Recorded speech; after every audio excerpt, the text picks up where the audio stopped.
Bismillahirrahmanirrahim. Assalamualaikum warahmatullahi wabarakatuh.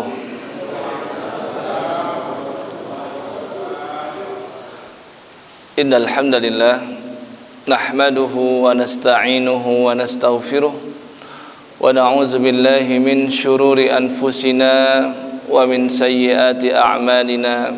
May yahdihillahu fala mudilla lahu wa may yudlil fala hadiya lahu. Allahumma salli ala Muhammadin wa ala ali Muhammad kama sallaita ala ali Ibrahim wa barik ala Muhammadin wa ala ali Muhammad kama barakta ala ali Ibrahim fil alamin innaka Hamidum Majid. Allahumma subhanaka la ilma lana illa ma 'allamtana innaka antal alimul hakim wa 'allimna ma yanfa'una wanfa'na bima 'allamtana rabbana zidna ilman warzuqna fahman amin ya rabbal alamin. Thumma amma ba'du. Bapak Ibu sekalian yang dirahmati dan dimuliakan Allah Subhanahu wa taala, hari ini beranjak pada hadis nomor yang ke-13. Karena hadis yang ke-12 itu sama dengan hadis yang ke-11. Kaitannya adalah tentang kepemimpinan. Maka kita masuk kepada hadis nomor yang ke-13, yaitu tentang cabang daripada keimanan. Yang mana hadis ini merupakan hadis yang diriwayatkan oleh Sayyidina Abu Hurairah radhiyallahu taala anhu. Ya, dan hadis ini terdapat di dalam Sahih Al-Imam Al-Bukhari dan Al-Imam Muslim. Ya, yaitu muttafaqun alaih. Namun yang tertulis dalam kitab Bapak Ibu sekalian ini adalah lafaz miliknya Al-Imam Muslim. Ya, Muslim bin Al-Hajjaj An-Naisaburi Al-Qushairi. Di sini Imam Muslim menyampaikan dan menuliskan al-imanu, bahwasannya keimanan bid'un wa sab'una, ya, lebih daripada 70, au bid'un wa sittuna syu'bah, atau lebih daripada 60 cabang. Ya, fa afdaluha, dan yang paling tinggi atau yang paling utama dari cabang-cabang itu adalah qaulu la ilaha illallah, ucapan kalimat tauhid la ilaha illallah. Ya, wa adnaha, sedangkan yang paling rendah, yang paling ringan, cabang yang paling berada di bawah itu adalah imatatul adza 'anit tariq. Ya, menghilangkan gangguan dari jalan. Segala hal yang mengganggu di jalan maka ia singkirkan. Itu adalah bagian dari keimanan, dan itu keimanan yang paling rendah. Ya, wal haya'u syu'batun minal iman, sedangkan rasa malu itu adalah juga bagian daripada keimanan atau cabang dari iman. Ya, jadi hadis ini menerangkan bahwasannya iman itu banyak cabang-cabangnya, tingkatannya tidak satu. Ya, tidak satu tingkatan, tidak satu martabah, namun dia berderajat. Ya, ada derajatnya, dan yang paling tinggi derajatnya adalah ucapan la ilaha illallah, dan yang paling rendah adalah menyingkirkan gangguan dari jalan. Sedangkan Nabi SAW sampaikan rasa malu yang ada pada diri seorang manusia itu sebenarnya bagian dari keimanan. Ya, oke, mari kita sama-sama membaca hadis ini. Bismillahirrahmanirrahim. Al-imanu bid'un wa sab'una au bid'un wa sittuna syu'batun fa afdaluha qaulu la ilaha illallah wa adnaha imatatul adza 'anit tariq wal haya'u syu'batun minal iman. Ya, saya ulangi lagi terjemahannya secara umum. Keimanan itu memiliki lebih daripada 70 cabang atau 60 cabang. Ya. Kemudian Nabi sampaikan cabang yang tertinggi atau tingkatan yang paling utama itu adalah ucapan la ilaha illallah, kalimat tauhid. Sedangkan yang paling rendah tingkatannya itu adalah menyingkirkan gangguan dari jalan. Sedangkan di antara yang paling tinggi dan paling rendah itu ada yang di pertengahan, yaitu rasa malu. Tingkatannya ada di antara yang paling tinggi dan paling rendah. Dan rasa malu itu termasuk bagian daripada keimanan. Ya. Maka dari hadis yang kita baca tadi, apa yang bisa kita ambil faidah daripadanya?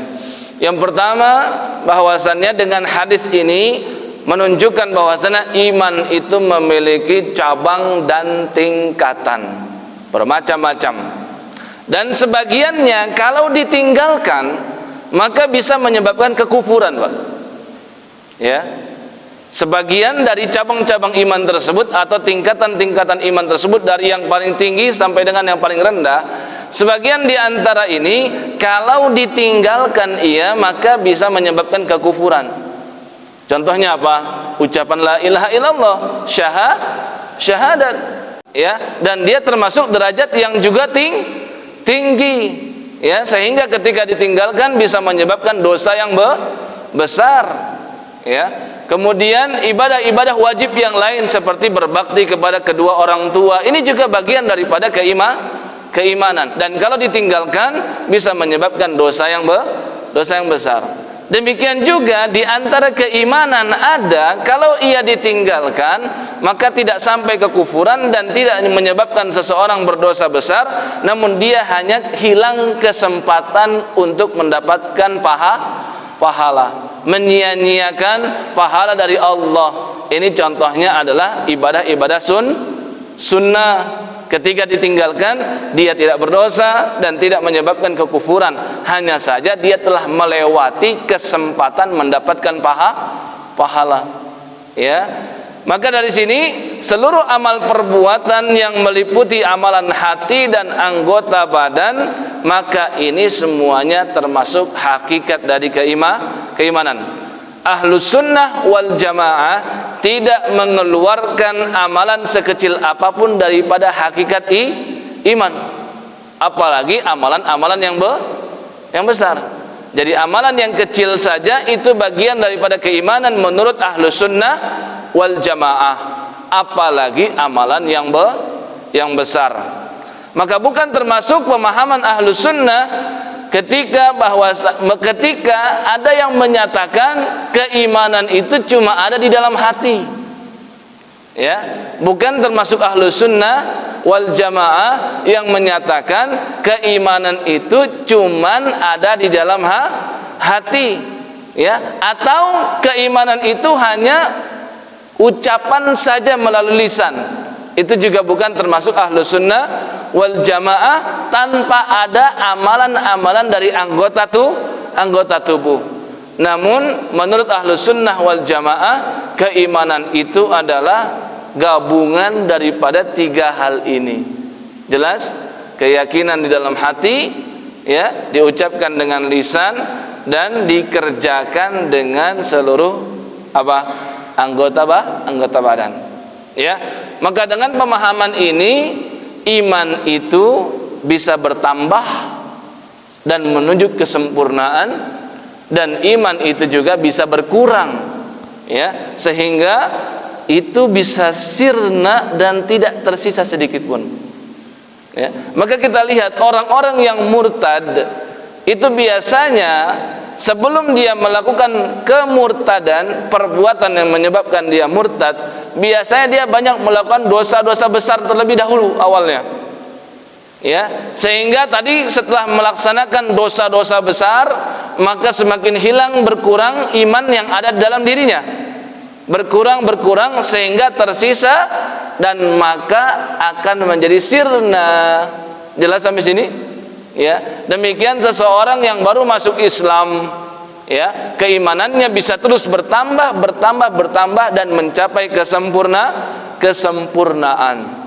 Ya, ini pemahaman Ahlus Sunnah wal Jamaah tentang iman yang berderajat.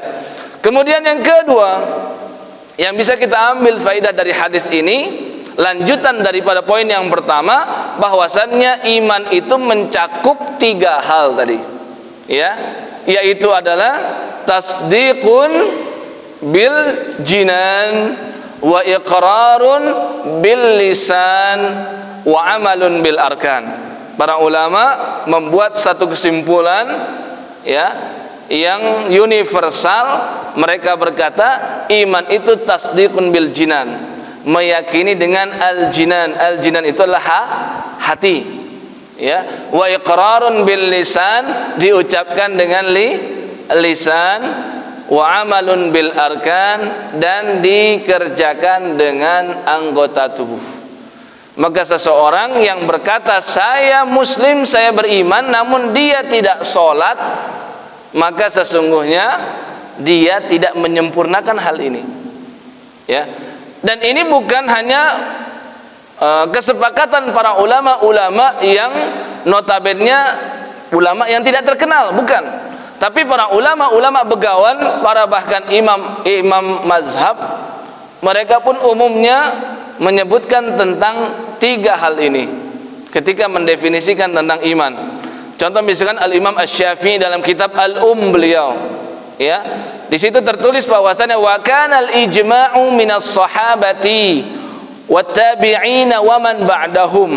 Dan ini sudah merupakan ijma', konsensi, ya, konsensus atau kesepakatan dari para sahabat, wa tabi'in, generasi terbaik berikutnya yaitu tabi'in, wa man ba'dahum, dan orang-orang setelahnya, wa man adraknahum, dan orang-orang yang pernah kami temui langsung. Kata Al-Imam Syafi'i dalam kitab beliau, yaquluna, semuanya mengatakan al-imanu qaulun wa amalun wa niyatun.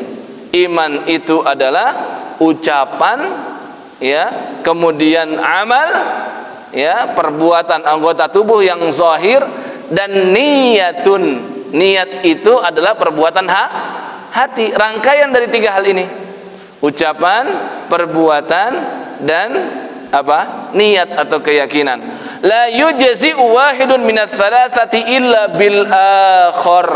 Tidak cukup salah satunya saja, ya, tidaklah cukup salah satunya saja tanpa mencakup ketiga unsur yang lain, ya. Demikian juga Al-Imam Al-Baghawi juga beliau mengatakan ittafaqatis sahabatu wat tabi'una faman ba'dahum min ulama'is sunnah ala anna al-a'mal minal iman.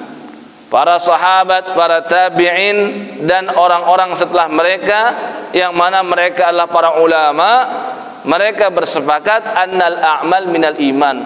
Perbuatan-perbuatan dari anggota tubuh kita itu semuanya adalah bagian daripada iman.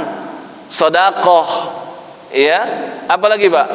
Berucap baik kepada orang lain, mengucapkan salam, kalimatun thayyibah, zikir-zikir, mengingat Allah Subhanahu wa taala. Ya, apalagi Pak? Perbuatan-perbuatan yang zahir, membantu orang lain, memberi makan kepada tetangga, menyantuni anak yatim, dan lain sebagainya, semuanya bagian daripada keimanan. Wa qalu, dan mereka semua bersepakat, innal imana qaulun wa amalun wa aqidatun. Ya, hanya berbeda sedikit ungkapannya tapi maksudnya sama. Tadi kata Imam Asy-Syafi'i, ya, qaulun, amal, dan niat. Kalau kata Al-Imam Al-Baghawi, qaulun wa amalun wa aqidatun. Akidah maksudnya adalah keyakinan yang ada di dalam hati. Ya. Nah, maka sekarang mari kita teliti satu persatu. Apa bukti kalau memang rangkaian 3 hal ini merupakan keimanan yang utuh? Ya. Kita lihat dalil-dalil yang menunjukkan bahwasannya keyakinan hati itu bagian daripada iman. Ya, lihat bagaimana Allah kisahkan tentang Al-A'rab, tentang orang-orang Arab Badui suku pedalaman yang datang kepada Nabi sallallahu alaihi wasallam dan mereka dengan penuh percaya diri mengatakan amanna. Kisah ini ada dan tertuang termaktub di dalam Al-Qur'an surah Al-Hujurat, surah yang ke-49 ayat yang ke-14. Allah Subhanahu wa taala berfirman, qalatil a'rabu amanna. Orang-orang Arab pedalaman berkata kepada Nabi sallallahu alaihi wasallam, amanna, kami ini mukmin, kami ini orang beriman. Apa kata Allah Subhanahu wa taala? Qul lam tu'minu walakin qulu aslamna walamma yadkhulil imanu fi qulubikum. Kata Allah, katakanlah wahai Muhammad, kalian itu baru berislam, aslamna. Kenapa sebabnya? Walamma yadkhulil imanu fi qulubikum, karena disebabkan iman itu belum menembus ke dalam hati-hati mereka. Jadi ini menunjukkan bahwasannya keyakinan hati itu bagian daripada keimanan. Bahkan dengan tegas dan dengan jelas Nabi pernah bersabda kepada para sahabatnya, ya ma'syara man amana bilisanihi wa lam yadkhulil imanu qalbah la taghtabul muslimina wa la tattabi'u auratihim. Ya ma'syara man amana bilisanih, wahai orang-orang yang telah beriman dengan lisannya, cuman ngucapin syahadat. Kemudian kata beliau, walam yadkhulil imanu qalbah, yang mana imannya belum mencapai hatinya. Jadi imannya itu baru ucapan saja, tapi hatinya belum.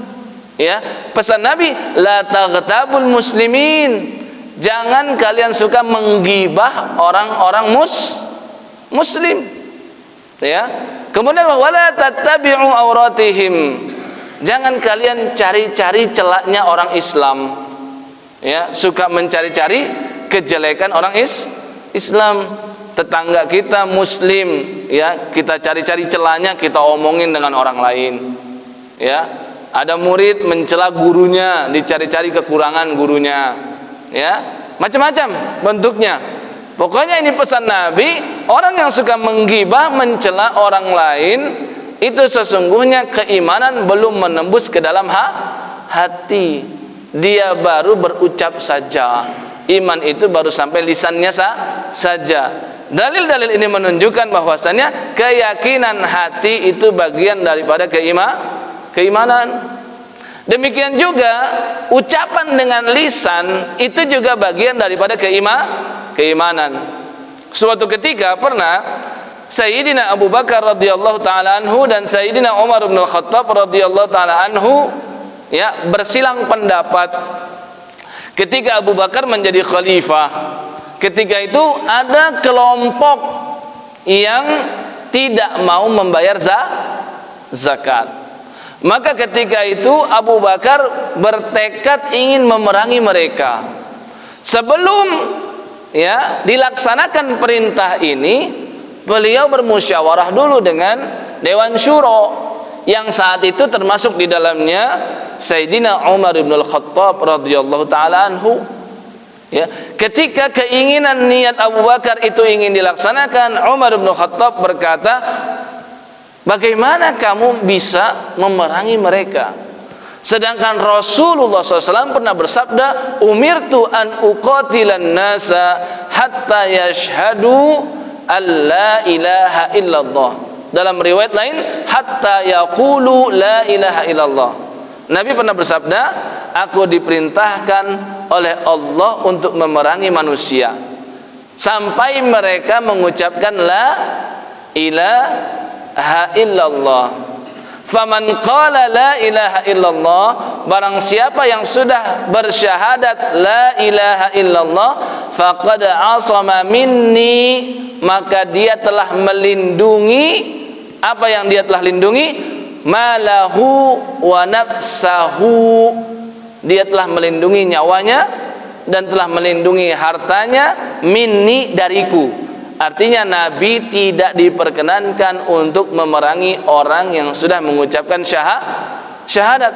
Syahadat itu adalah jaminan bahwasannya diri mereka, nyawa mereka itu tidak halal ditumpahkan oleh orang lain, dan harta mereka tidak halal dirampas oleh orang lain.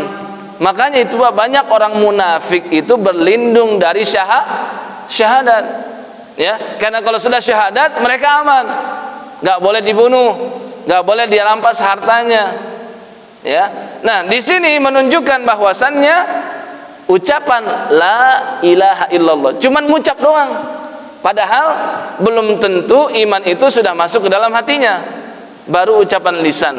Maka ucapan lisan itu juga bagian daripada keimanan dengan hadis ini. Demikian juga yang menunjukkan bahwasannya segala amal perbuatan selain hati dan lisan, ya, gerakan-gerakan tubuh kita, kepala kita, jasad kita, ini pokoknya selain lisan dan selain hati, ya, segala amal ibadah yang kita kerjakan dengan anggota tubuh ini juga bagian daripada iman. Kita lihat bagaimana Allah, ya, menyebutkan iman, tapi yang dimaksudkan sesungguhnya adalah sholat. Padahal sholat itu perbuatan gerakan, betul? Dan ucapan, kan, yang kita lakukan dengan anggota tubuh kita. Tapi Allah sebut, ya, kata iman, padahal hakikatnya adalah sholat. Ya, ini menunjukkan perbuatan tubuh kita ini bagian daripada keimanan. Ya, ada di mana kisah tersebut? Ya, ingat tentang kisah dipalingkannya kiblat yang awalnya ada di Masjidil Aqsa menuju Masjidil Haram. Ya, kisah yang ada dalam surah Al-Baqarah ayat 142, ayat 143, Allah Subhanahu wa taala berfirman, sayaqulu sufaha'u minan nasi ma wallahum an qiblatihim allati kanu 'alaiha. Sayaqulu sufaha. Ini ramalan, Pak, dari Allah. Allah berfirman, sayaqulu sufaha. Kelak nanti akan ada orang-orang bodoh yang berkata, ya, ma wallahum an qiblatihim allati kanu 'alaiha. Apa sih yang menyebabkan Muhammad dan pengikutnya berpaling dari awalnya kiblat di Masjidil Aqsa mengarah ke sana, berubah, ya, kepada Masjidil Haram. Padahal belum terungkap, tapi Allah sudah berfirman demikian. Ya, dan ternyata betul. Dan di ayat yang ke-143-nya itu ada kata-kata wa ma kana Allahu liyudhi'a imanakum. Ya, ayat 143 itu adalah ayat pertengahan daripada surah Al-Baqarah. Al-Baqarah itu ada 286 ayat. Maka setengahnya ayat ke berapa? 143. Lihat bunyi ayatnya. Ya, apa kata Allah Subhanahu wa kadzalika ja'alnakum ummatan wasaton litakunu syuhada'a 'alan nasi wa yakunu rasulu 'alaikum syahida. Jadi ini ayat yang ada di tengah dari surat Al-Baqarah dan Allah sebutkan kata tengah di sana. Ya, ini mukjizat Al-Qur'an. Wa kadzalika ja'alnakum ummatan wasaton, dan demikianlah kami telah menjadikan kalian, kita ini umat Nabi SAW, ummatan wasaton, umat yang pertengahan. Lihat letaknya ada di tengah dari surat Al-Baqarah 143. Litakunu syuhada'a 'alan nas, agar kita nanti menjadi saksi-saksi untuk umat-umat sebelum umat Nabi SAW. Wa yakuna rasulu 'alaikum syahida, dan Nabi sallallahu alaihi wasallam pun akan menjadi saksi untuk kita. Ya. Nah, di situ Allah Subhanahu wa taala lanjutkan kisah dari ayat 142 tentang orang-orang kafir Quraisy yang menyindir kaum muslimin. Kenapa sih mesti berpindah kiblatnya? Maka mereka menghembuskan isu-isu yang mengatakan berarti salatnya umat Muhammad itu dari awal sampai dengan berpindah Masjidil Haram, berarti sholatnya sia-sia. Karena bukan menghadap ke kiblat yang benar. Maka di situ kaum muslimin banyak yang tidak tenang. Oh iya, berarti sholat kita selama ini sia-sia dong. Ya, berarti selama ini kita sholat pada kiblat yang salah. Kiblat yang sebenarnya di Masjidil Haram. Banyak kaum muslimin yang saat itu ya mulai ragu. Maka akhirnya Allah katakan, wa ma kana Allahu liyudhi'a imanakum. Allah tidak akan pernah menyia-nyiakan keimanan kalian. Apa maksud keimanan di situ? Allah tidak akan pernah menyia-nyiakan salat yang selama ini kalian lakukan menghadap ke Masjidil Aqsa. Gitu loh maksudnya. Ya. Jadi di sini Allah menyebutkan iman, maksudnya adalah salat. Dari dalil-dalil yang kita sebutkan, maka ini menunjukkan keimanan itu adalah rangkaian dari perbuatan anggota tubuh, dari ucapan lisan, dan juga keyakinan hati, dan nggak bisa dipisahkan satu sama lain. Ini adalah sepaket, 3 in 1. Ya. Nah, kemudian faedah yang ketiga yang kita bisa ambil dari hadis ini adalah hadis ini menunjukkan keagungan dan keutamaan kalimat tauhid, la ilaha illallah. La ilaha illallah ini adalah yang paling utama, maka diletakkan yang paling atas. Ya, begitu utamanya kalimat tauhid, saking ya utamanya kalimat tauhid, Rasulullah SAW itu pernah ceritakan, ada orang yang nanti ketika di yaumil mizan, ketika ditimbang amalannya, ya, dia melakukan dosa yang berat, ya, dia melakukan perbuatan-perbuatan amal soleh yang sedikit, namun ketika diletakkan kalimat la ilaha illallah, maka semuanya menjadi enteng, dan yang paling berat adalah la ilaha illallah. Ya, Allah berfirman, wa nad'ul mawazinal qista liyaumil qiyamah fala tuzlamu nafsun syai'a. Dan kami akan memasang al-mizan, timbangan. Wa nad'ul mawazin. Jadi mawazin itu bentuk plural, bentuk jamak daripada mizan. Mizan itu bentuk tunggal. Ya, maka Allah nanti akan memasang timbangan-timbangan yang tepat, ya, pada hari kiamat. Fala tudlamu nafsun syai'a, enggak akan ada seorang pun yang dizalimi.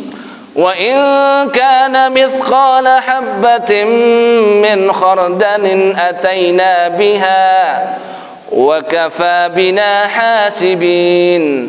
Dan siapapun yang pernah melakukan amalan walaupun sekecil khardal, ya, khardal itu adalah biji yang sangat kecil.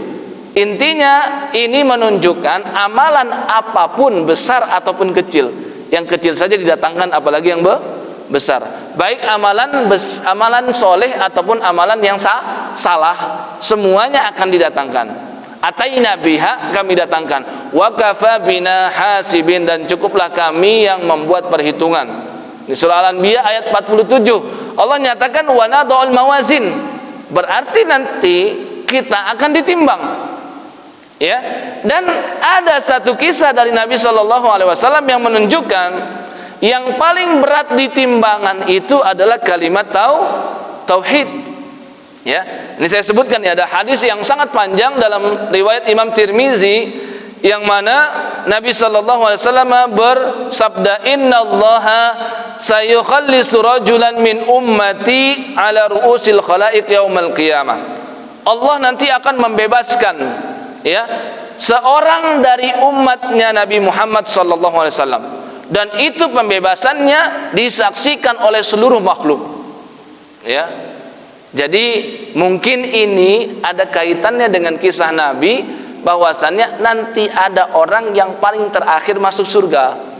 Jadi dia paling terakhir masuk surganya. Ya, nanti Allah akan berikan surga untuk dia, surga yang khusus, surga yang paling rendah.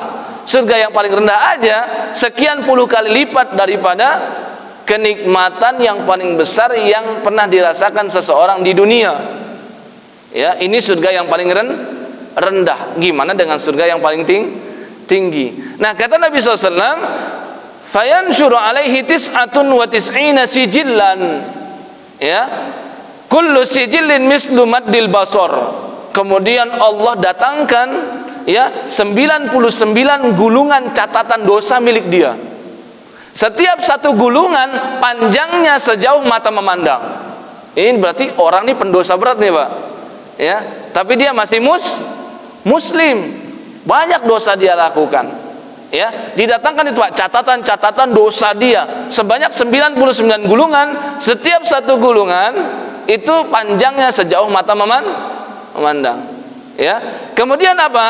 Allah Subhanahu wa taala berfirman dan bertanya kepadanya, "Atunkiru min hadza syai'a?" Wahai hambaku, kamu berani mengingkari semua dosa-dosamu yang tercatat di sini nih. Ya. Allah berfirman lagi, "Adzalamaka katabati al-hafizun." Apakah malaikat-malaikatku yang mencatatmu ini telah menzolimimu? Maksudnya apakah malaikat curang gitu, nambah-nambahin catatan dosa yang sebenarnya tidak dia lakukan? Maka dia menjawab, la ya Rabbi, tidak ya Rabb. Ya, afalaka uzrun? Allah bertanya, kamu punya uzur enggak? Ya, punya alasan enggak gitu kan? Maka dia mengatakan, la ya Rabbi, enggak ada saya punya alasan ya Rabb. Ini dia mengakui semua, Pak. Ini semuanya dia lakukan dosa yang sangat banyak. Bala, Allah Subhanahu wa taala berfirman, ya, innalaka indana hasanah. Ya, kata Allah, kamu punya uzur sebenarnya. Kamu ada satu amalan hasanah. Satu amalan doang, Pak. Ya, Allah sebutkan, fa innahu la zulma 'alaikal yaum, dan kamu pada hari ini tidak akan dizalimi sedikit pun. Ya. Kemudian apa? Kemudian dikeluarkan satu bitokoh. Bitokoh itu seperti kartu, Pak. Tertulis di situ la ilaha illallah. Dalam riwayat lain, asyhadu alla ilaha illallah wa asyhadu anna Muhammadan abduhu wa rasuluh. Ini isyarat dulu dia pernah bersyahadat. Dan ucapan itu ternyata diletakkan. Timbangan itu kan ada dua sisi. Ada kifah, ada kifah. Kifah itu ininya tuh, Pak, tempatnya itu, tempat penampungannya kan. Kalau timbangan yang masih manual ya, bukan timbangan digital begitu. Ya, maka Nabi SAW menceritakan fatudau sijillat fi kiffatin. Gulungan-gulungan dosa dia, Pak, diletakkan di satu sisi. Ya, wal bitaqatu fi kiffatin. Dan la ilaha illallah tadi, la ilaha illallah diletakkan di sisi yang satunya lagi. Fatashatis sijillat wa thaqulatil bitaqah. Ternyata yang dosa-dosa 99 gulungan tadi terangkat. Berarti yang lebih berat yang mana? Wasaqulatil bitaqat, ya. Dan bitaqah tadi, la ilaha illallah tadi lebih berat, bahkan jauh lebih berat dibandingkan dosa-dosa yang dia lakukan. Ya, fala yathqul ma'asmillahi syai'. Ya. Tidak ada sesuatu yang lebih berat daripada sesuatu yang disertai dengan nama Allah. Ya, ini menunjukkan betul-betul la ilaha illallah, seperti kata Nabi SAW, afdaluha, yang paling utama, yang paling tinggi di antara cabang-cabang iman itu adalah ucapan la ilaha illallah. Sedangkan yang paling ringan tadi adalah imatatul adza, yang dimaksud adalah menyingkirkan gangguan apapun, Pak, bentuknya. Ya, yang menyingkirkan, yang mengganggu jalan kebaikan. Ya, maka seorang beriman itu harus berusaha menyingkirkan apapun, Pak. Ini contoh kecilnya, contoh realnya. Ketika kita sedang berjalan, Pak, ada batu, ada duri misalkan, atau ada kayu yang mengganggu jalan, ya, atau bahkan ada pohon besar yang tumbang. Maka ketika seseorang berusaha untuk menyingkirkannya, itu menunjukkan dia masih memiliki keimanan. Ya, pecahan kaca itu, Pak. Kadang di jalan itu ada oli itu, Pak. Oli itu kalau dibiarkan itu bisa kecelakaan orang kan. Maka seseorang ketika dia ingin menghilangkan itu, sesungguhnya dia masih memiliki keimanan. Ya. Sedangkan yang ada di pertengahan itu adalah al-haya, rasa malu. Ini menunjukkan bahwasannya rasa malu itu termasuk faktor terkuat yang mendorong seseorang untuk mengerjakan seluruh cabang-cabang keimanan. Ya, ada orang ingin melakukan kemaksiatan. Dorongan itu begitu kuat, tiba-tiba ketika ingin dia lakukan tidak jadi dia lakukan karena rasa malu. Demikian juga seseorang ingin mengerjakan perbuatan wajib, ingin meninggalkan perbuatan wajib, meninggalkan sholat, ya, ingin meninggalkan perbuatan wajib, namun ketika hendak dia tinggalkan terkadang ada dorongan di dalam hatinya membisikkan kamu harus kerjakan walaupun berat. Ya, kenapa? Misalkan takutnya kamu nanti dilihat orang, kamu tidak sholat, takutnya nanti orang menjadi tahu kamu tidak sholat dan lain sebagainya. Dorongan-dorongan seperti ini menyebabkan rasa malunya memuncak sehingga dia tidak jadi meninggalkan perbuatan-perbuatan yang wajib. Maka sesungguhnya rasa malu itu adalah rasa yang atau sifat yang terpuji.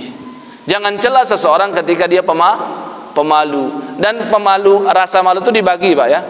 Kalau malu untuk bertanya, ini masalah, bukan malu yang dipuji. Karena Nabi SAW sampaikan syifaul iyyi as-su'al. Obat dari kebodohan itu adalah bertanya. Maka malu bertanya sesat di mana, Pak? Sesat di kamar, ya. Ya. Nah, itu termasuk malu yang dicela, ya. Kemudian apa? Malu untuk mengerjakan perbuatan baik. Nah, ini juga malu yang tercela. Namun malu yang dimaksud dalam hadis ini adalah rasa malu yang mendorong dia untuk meninggalkan kemaksiatan dan mendorong dia untuk mengerjakan suatu perbuatan amal salih. Kita akhiri dan kita tutup dengan bacaan lafaz doa kafaratul majlis. Subhanakallahumma bihamdika asyhadu an la ilaha illa anta astaghfiruka wa atubu ilaik. Wassalamualaikum warahmatullahi wabarakatuh.